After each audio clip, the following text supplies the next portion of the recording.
नमस्कार, आप देख रहे हैं 4 टीवी और आपके साथ मैं हूं प्रियंका सिंह। हमारे इस खास बुलेटिन में आप सभी का एक बार फिर से बेहद स्वागत और बुलेटिन का आगाज करेंगे बड़ी और अहम खबर के साथ। बड़ी जानकारी सामने आ रही है। भारत पाक तनाव के बीच बड़ी राजनीतिक हलचल देखने को मिली है।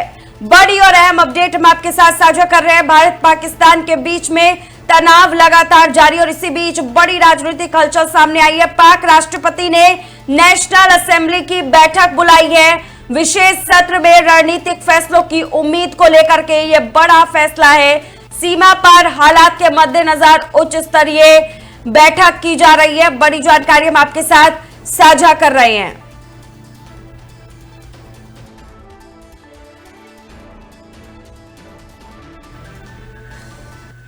और चलिए अगली खबर की ओर बढ़ेंगे। राजस्थान सीमा पर भी एक और बड़ी अपडेट देखने को मिली है। बड़ी और अहम जानकारी हम आपके साथ साझा कर रहे हैं। राजस्थान सीमा पर भारत और पाकिस्तान के बीच एक बार फिर तकरार देखने को मिल रही है। सीमा पर बड़ी कार्रवाई की गई है। पाकिस्तानी रेंजर को पकड़ लिया है। बड़ी जानकारी हम आपके साथ साझा कर रहे हैं। राजस्थान बॉर्डर पर तनाव का माहौल है। सीमा सुरक्षा को लेकर के सुरक्षा बल यानी कि बीएसएफ ने आज के दिन में एक पाकिस्तानी रेंजर को हिरासत में लिया है। जवाबी स्थिति में पाकिस्तान ने भी बीएसएफ के एक जवान को अपने हिरासत में ले लिया है। हालात फिलहाल तनावपूर्ण बने हुए और दोनों देशों की सीमा एजेंसियों के बीच संवाद की कोशिशें लगातार जारी है। सीमा पर हालात को लेकर सतर्कता बढ़ा दी गई है।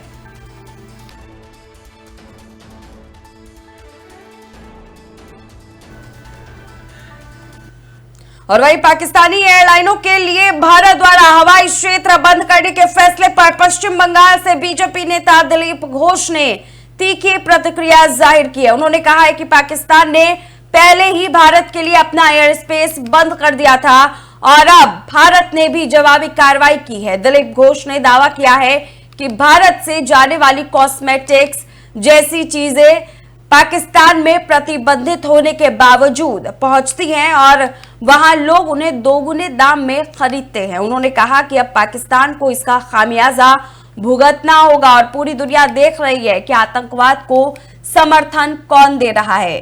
घोष ने यह भी कहा कि इस लड़ाई में पूरी दुनिया भारत और प्रधानमंत्री मोदी के साथ खड़ी है।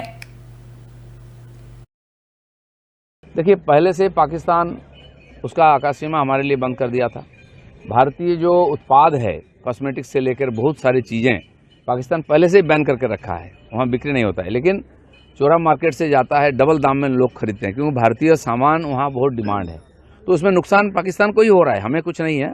हमारा तो आज दुनिया मार्केट है, तो इसका भी तो भारत अब बदला लेना शुरू किया है।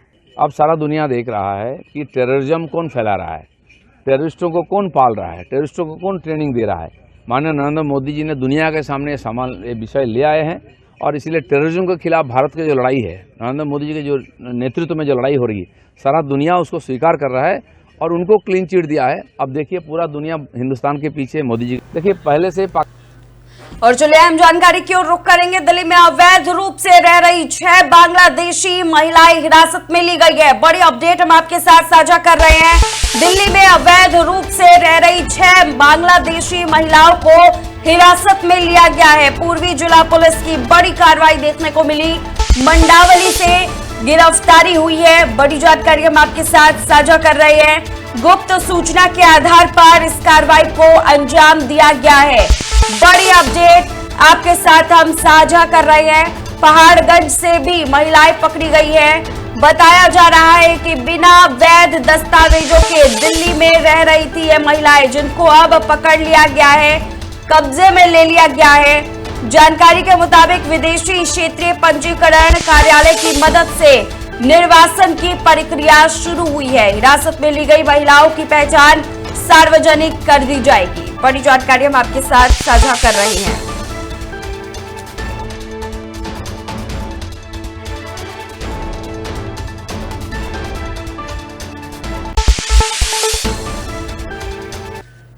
और एक और बड़ी अपडेट सामने आ रही है। ऑस्ट्रेलिया से एंथनी एल्बनीज फिर से पीएम बने हैं। मोदी ने बधाई दी है। प्रधानमंत्री नरेंद्र मोदी ने उन्हें बधाई दी है। ऑस्ट्रेलिया के चुनाव में जीत को लेकर के बधाई दी गई है।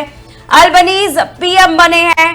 प्रधानमंत्री नरेंद्र मोदी ने बधाई दी है। अल्बनीज की चुनावी जीत को लेकर के मोदी की तरफ से ये अहम बधाई रही।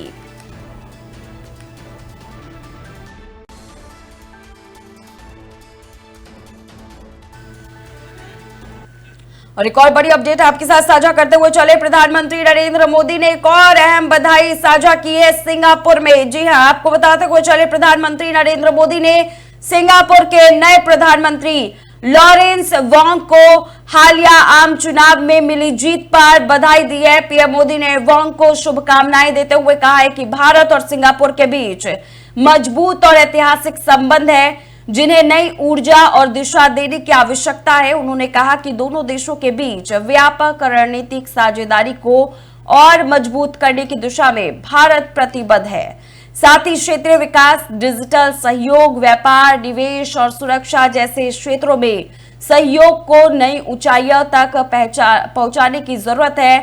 पीएम मोदी ने यह भी कहा है कि भारत सिंगापुर के साथ मिलकर इंडो पैसिफिक क्षेत्र में स्थिरता और समृद्धि के लिए कार्य करता रहेगा।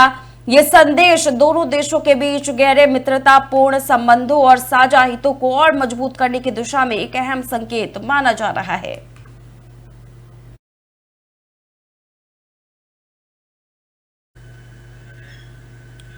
चलिए बड़ी खबर की ओर रुख कर लेते हैं। चारधाम यात्रा के लिए रेलवे की खास सौगात देखने को मिली है। रेलवे की स्पेशल डीलक्स यात्रा, जी हां, बड़ी और अहम जानकारी हम आपके साथ साझा कर रहे हैं। चारधाम यात्रा के लिए रेलवे ने खास सौगात दी है। रेलवे की स्पेशल डीलक्स यात्रा भारत गौरव डीलक्स ट्रेन से होगा पवित्र धामों का दर्शन। बड़ी और अहम जानकारी हम आपके साथ साझा कर रहे हैं। अब भारत गौरव डीलक्स ट्रेन से पवित्र धामों की यात्रा हो सकेगी। पवित्र धामों के दर्शन बेहद ही असाधारण तरीके से अब की जा सकती है। सफदरजंग से रवाना होगी भारत गौरव ट्रेन। जी हाँ, बताते हुए चले, चारधाम यात्रा करने वालों के लिए भारतीय रेलवे खास तोहफा लेकर के आ रहा है। भारत गौरव डीलक्स ट्रेन 27 मई को दिल्ली के सफदरजंग रेलवे स्टेशन से रवाना होगी और अगले 17 दिनों तक देश के चारों धामों के साथ साथ कई प्रमुख धार्मिक स्थलों की यात्रा कराएगी।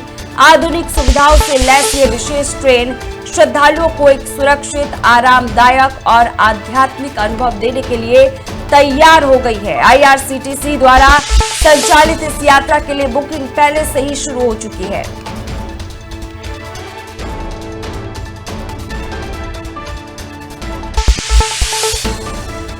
और बड़ी जानकारी एक और सामने आ रही है। भारत सरकार की फैक्ट्रियों में अलर्ट जारी कर दिया गया है। जी हाँ, बड़ी जानकारी हम आपके साथ साझा कर रहे हैं। भारत सरकार की फैक्ट्रियों में अलर्ट है। तोप गोला फैक्ट्रियों की छुट्टियां रद्द कर दी गई है। राष्ट्रीय सुरक्षा कारण से ये बड़ा फैसला लिया गया है। बड़ी और अहम जानकारी हम आपके साथ साझा कर रहे हैं।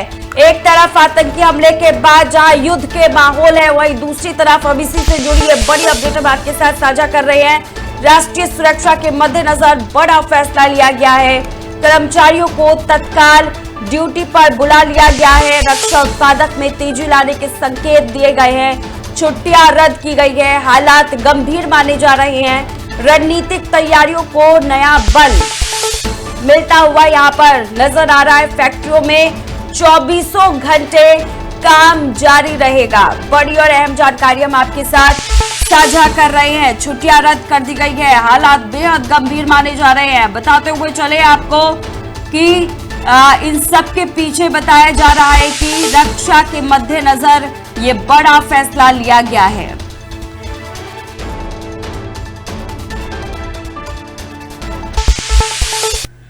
और वहीं जम्मू कश्मीर के श्रीनगर से हज यात्रियों का पहला जत्था सऊदी अरब के पवित्र शहर मक्का के लिए रवाना हो चुका है। इस मौके पर श्रीनगर अंतर्राष्ट्रीय हवाई अड्डे पर एक विशेष समारोह का आयोजन किया गया, जिसमें राज्य के धार्मिक और प्रशासनिक अधिकारियों ने यात्रियों को शुभकामनाएं दी। इस पहले जत्थे में लगभग 630 हज यात्री शामिल है, जो विशेष चार्टर्ड फ्लाइट से मदीना पहुंचेंगे। सरकारी प्रबंधन और हज कमेटी की ओर से यात्रियों के लिए ठहरने, खाने और स्वास्थ्य सुविधाओं की समुचित व्यवस्था की गई है। हज यात्रा को लेकर धार्मिक उत्साह चरम पर है और लोग अपने परिजनों को विदा करते समय भावुक नजर आ रहे हैं। बता दें कि अधिकारियों ने यात्रियों से अनुशासन और सतर्कता बनाए रखने की अपील की है। इस बार हज यात्रा में तकनीकी सहायता और मोबाइल ऐप जैसी डिजिटल सुविधाएं भी उपलब्ध कराई जाएंगी।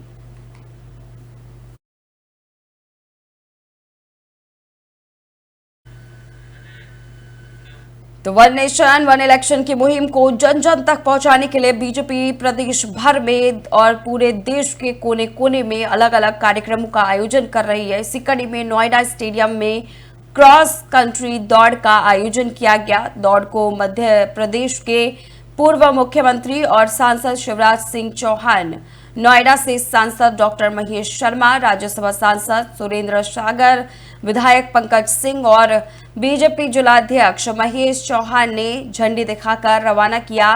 इस मौके पर शिवराज सिंह चौहान को लेकर के बड़ी जानकारी हम आपके साथ साझा कर रहे हैं। इससे न सिर्फ समय की बचत होगी बल्कि सरकारी खर्च भी कम होगा। साथ ही उन्होंने विपक्षी दलों पर निशाना साधते हुए कहा कि जो लोग इसका विरोध कर रहे हैं वो असल में देश का हित नहीं चाहते।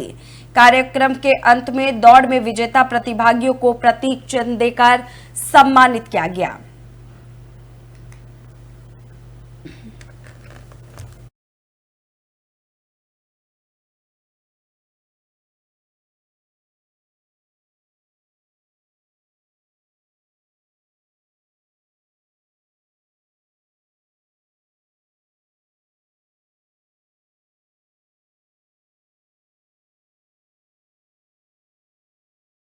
भाजपा द्वारा शुरू की गई वन नेशन वन इलेक्शन मुहिम को आज मैराथन के माध्यम से समर्थन देने बहुत सारे लोग पहुंचे हैं। नोएडा स्टेडियम पे मैं इस समय मौजूद हूं।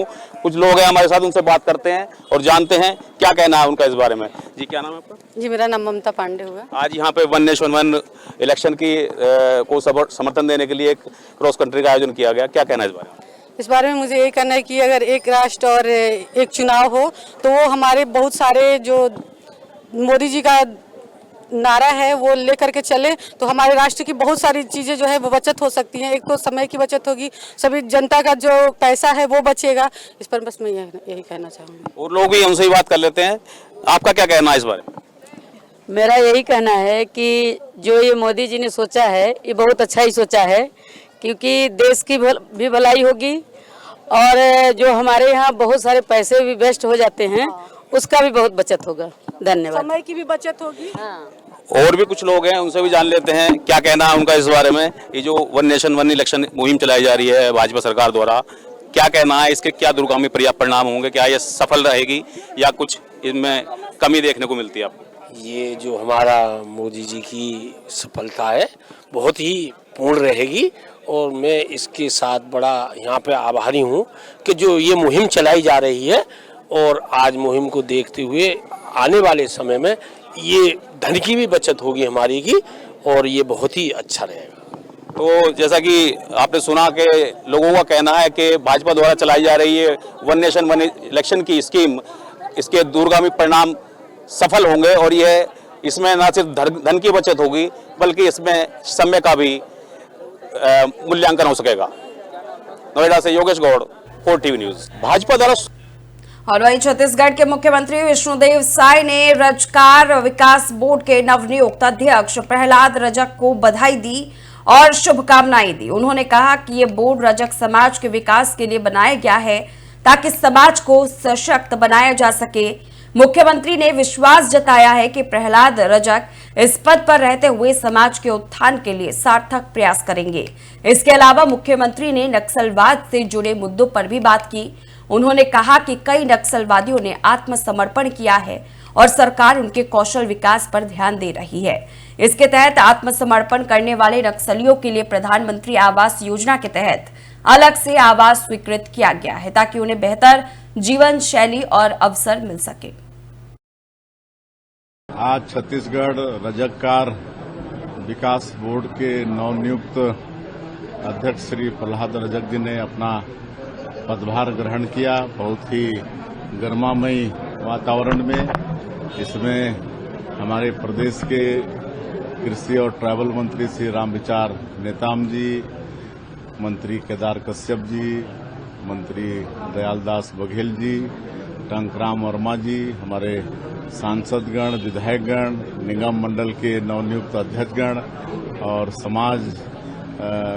उनके समाज पूरे प्रदेश भर से आए थे और हमारे वरिष्ठ जन थे। सबकी उपस्थिति में बड़े ही गरिमामय वातावरण में उनका पदभार ग्रहण समारोह संपन्न हुआ है। हम श्री प्रहलाद रजक जी को बहुत बहुत बधाई शुभकामना देते हैं और इस बोर्ड का गठन इसलिए किया गया है कि रजक समाज का विकास हो, सरकार की जो भी योजनाएं हैं और उनका एक खास काम जो हुनर है कपड़ा उपड़ा सफाई करने का, तो समय के साथ उनके हुनर में मतलब विकास हो और वो लोग समय के साथ चल पाए, समाज का विकास हो।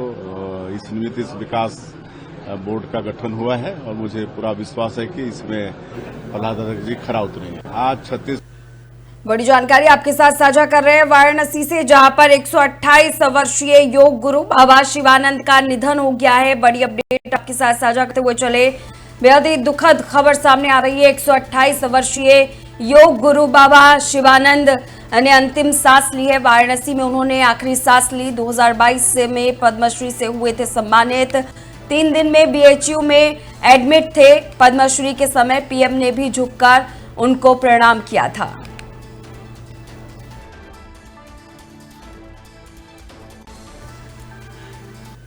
तो गुजरात के गृह मंत्री हर्ष संघवी ने सूरत में बताया कि प्रधानमंत्री नरेंद्र मोदी के मन की बात कार्यक्रम में की गई अपील के मुताबिक राज्य सरकार ने स्वस्थ गुजरात, मोटापा मुक्त गुजरात का संकल्प लिया। मुख्यमंत्री भूपेंद्र पटेल के नेतृत्व में इस अभियान को विधानसभा में विशेष प्राथमिकता दी गई है। इस पहल के अंतर्गत हजारों लोग सूरत शहर में सक्रिय रूप से भाग ले रहे हैं। सरकार का उद्देश्य है कि इस अभियान को पूरे राज्य में खासकर हर गांव तक पहुंचाया जाए। इसका मुख्य उद्देश्य है नागरिकों को फिटनेस के प्रति जागरूक करना और जीवन शैली से जुड़ी बीमारियों से बचाना। इस कार्यक्रम में योग, व्यायाम, संतुलित आहार और जन जागरूकता जैसे गतिविधियों को बढ़ावा दिया जा रहा है।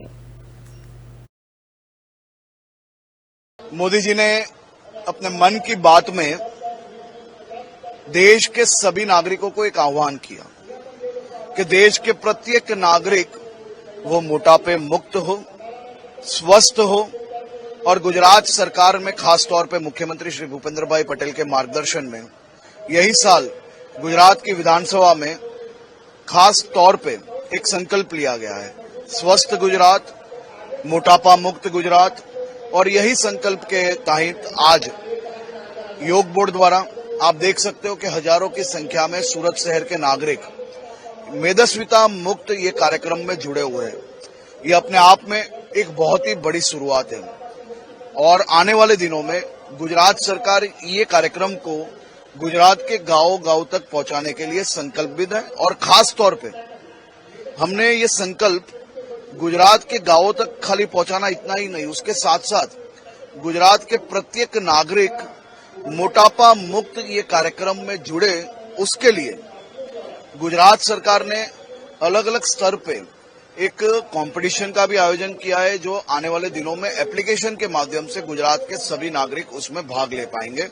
आज सूरत शहर के हजारों की संख्या में लोग सुबह 5 बजे से ये चालू हुआ कार्यक्रम में जुड़े हुए। ये अपने आप में एक बहुत ही बड़ी शुरुआत है।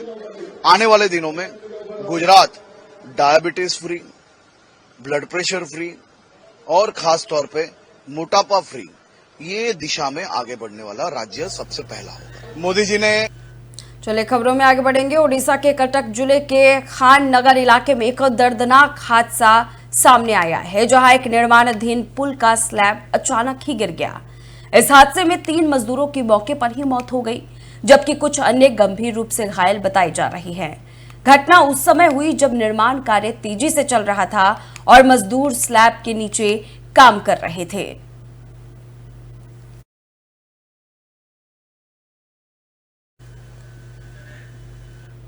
और वहीं केरल में भी इस तरह का एक हादसा देखने को मिला है, जहां पर ऑटो रिक्शा, कार और बाइक के बीच जबरदस्त टक्कर हो गई।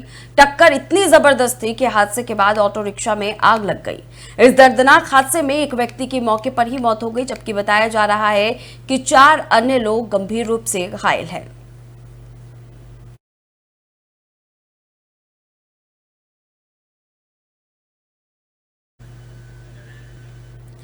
बिल्कुल सही कहा गया है, शतरंज के खेल में एक छोटा प्यादा भी एक शक्तिशाली वजीर को मात दे सकता है। यह मुहावरा भारतीय राजनीति, खास करके बिहार की राजनीति पर एकदम सटीक बैठता है। जब भी चुनावी मौसम आता है, बड़े बड़े दलों की निगाहें छोटे क्षेत्रीय दलों पर टिक जाती है। वजह साफ है, इन्हीं प्यादों की बदौलत सरकारें बनती और गिरती हैं। इस बार बिहार में इनके क्या आकलन रहने वाले हैं, जरा इस पर गौर कीजिए इस रिपोर्ट के जरिए। बीजेपी के लिए बिहार में सत्ता में वापसी की राह काफी चुनौतीपूर्ण है, क्योंकि राज्य में उसका कोई स्पष्ट मुख्यमंत्री चेहरा नहीं है और वह अब तक केवल गठबंधन के सहारे सत्ता में रही है। वहीं नीतीश कुमार, जो बीजेपी के सहयोगी है, अब उनके लिए ऐसे सहयोगी बन चुके हैं जिनके बारे में कुछ भी कहा नहीं जा सकता कि वे कब किधर चले जाएं। वैसे वक्फ संशोधन बिल पर जेडीयू ने बीजेपी का समर्थन दिया है। इससे एक समुदाय में बेहद गुस्सा और आक्रोश देखने को मिल रहा है। इससे जदयू का वोट बैंक प्रभावित भी हो सकता है। वहीं दूसरी ओर बीजेपी के लिए इसे एक अवसर मान लिया जाए, क्योंकि बीजेपी इस बिल के सहारे हिंदू वोट बैंक को एकजुट करने का अवसर मान रही हो और इस बिल के सहारे सत्ता में आने में सफल हो जाए। वहीं जदयू, जो पहले महागठबंधन का हिस्सा थी, अब भाजपा के साथ गठबंधन में है। वक्फ बिल पर जदयू ने समर्थन जताया, जिससे विपक्षी दलों ने नीतीश कुमार पर सेक्युलरिज्म से समझौता करने का आरोप लगाया है। इससे जदयू के मुस्लिम समर्थक वर्ग में असंतोष भी बढ़ा है, जिसका फायदा राजद को मिल सकता है। राष्ट्रीय जनता दल महागठबंधन के साथ मिलकर सत्ता में वापसी की कोशिश कर रहा है। वहीं तेजस्वी यादव ने वक्फ बिल को संविधान विरोधी बताते हुए कहा कि यदि राजद सत्ता में आया तो इस बिल को खारिज कर दिया जाएगा। खैर, इस तरह के बयान के कोई मायने नहीं निकाले जा सकते हैं, क्योंकि सरकार द्वारा बनाया गया यह कानून सभी राज्यों पर लागू होगा। कोई भी राज्य इससे वंचित नहीं रह सकता। लेकिन वक्फ मुद्दा के साथ साथ राजद का फोकस इस बार बेरोजगारी, महंगाई और सामाजिक न्याय के मुद्दों पर भी होगा। वहीं कांग्रेस ने महागठबंधन में अपनी भूमिका को मजबूत किया है, लेकिन फिर भी कांग्रेस अपने अस्तित्व की लड़ाई खुद लड़ रही है। पिछली बार के चुनाव के नतीजे बताते हैं कि कांग्रेस के रिकॉर्ड कुछ खास नहीं रहे। वहीं दूसरी तरफ नीतीश कुमार से गठबंधन टूटने के बाद आरजेडी ने अपने राजनीतिक तेवर और भी तीखे कर लिए। पार्टी अब एक ओर जहां महागठबंधन को फिर से मजबूत करने की कोशिश में लगी है, तो वहीं दूसरी ओर कुछ ऐसे संकेत भी सामने आए, जिससे यह अटकलें लगाई जा रही है कि राजद आगामी विधानसभा चुनाव में अकेले मैदान में उतरने की तैयारी कर रहा है। तेजस्वी यादव ने बीते कुछ महीनों में बेरोजगारी, महंगाई, शिक्षा, स्वास्थ्य और सामाजिक न्याय जैसे मुद्दों पर सरकार को घेरा। उनका फोकस युवा और पिछड़े वर्ग के वोटर्स पर भी है, जिनके बीच उनकी लोकप्रियता लगातार बढ़ती जा रही है। वहीं वक्फ बिल और मुस्लिम समुदाय से जुड़े मुद्दों पर भी राजद ने बीजेपी और जदयू पर हमला बोलते हुए खुद को मुस्लिम समर्थक वोट बैंक का विकल्प साबित करने की कोशिश की। पिछली बार के चुनाव में राजद का प्रदर्शन सबसे बेहतर रहा था और यही कारण है कि पार्टी अब किसी भी सूरत में अपनी ताकत कम नहीं आंकना चाहती, क्योंकि बिहार में आगामी विधानसभा चुनाव में जातीय समीकरण, युवा मतदाता और महिला मतदाताओं की भूमिका अहम होगी। बीजेपी और जदयू का गठबंधन हिंदू वोट बैंक को एकजुट करने की कोशिश करेगा, जबकि राजद और कांग्रेस महागठबंधन में वापसी की रणनीति पर काम कर रहे हैं।